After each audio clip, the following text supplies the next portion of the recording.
സ്ഥിരം തമിഴ് പടത്തിലുള്ള സംഭവമാണ്. നോക്കിയാൽ മതി, നിങ്ങളൊരു 30 തമിഴ് പടം ഇന്നെടുത്ത് കണ്ടു നോക്കുവാണെങ്കിൽ പടം തുടങ്ങുന്ന ഒരു വോയിസ് ഓവറിൽ നിന്നായിരിക്കും. അതിന് ഭയങ്കര 30 പടത്തിൽ 10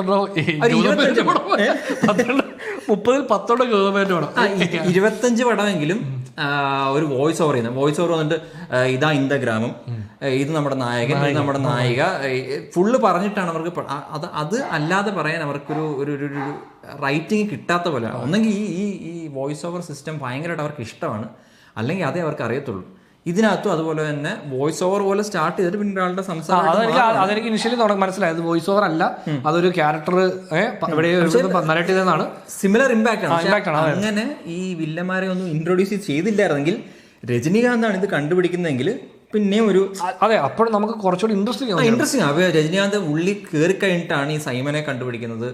അത് ദയാൽ ആരാണ്, സൈമൺ ആരാണെന്നൊക്കെ ഈ മെയിൻ ക്യാരക്ടർ മനസ്സിലാക്കുമ്പോഴാണ് നമ്മൾ ഓഡിയൻസ് മനസ്സിലാക്കുന്നതെങ്കിൽ നമുക്ക് കുറച്ച് ഇൻട്രസ്റ്റിംഗ് ആയില്ല. ഇതിപ്പോ നമ്മുടെ അടുത്തെല്ലാം ഓൾറെഡി പറഞ്ഞു. ആദ്യത്തെ 10 മിനിറ്റ് പോലും 5 മിനിറ്റിലെ ഇതെല്ലാം പറഞ്ഞു, മൊത്തം ഇൻട്രൊഡ്യൂസ് ചെയ്തെല്ലാം പറഞ്ഞു.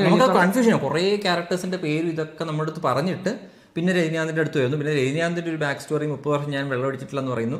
പിന്നെ ഇവിടെ അങ്ങനെ വരുമ്പോഴത്തേക്കും കുറെ ഇൻഫർമേഷൻ ഇങ്ങനെ തന്നിട്ടുണ്ട്. ഇതൊക്കെ നമുക്ക് അങ്ങോട്ട് സൂഹിക്കുന്നില്ല.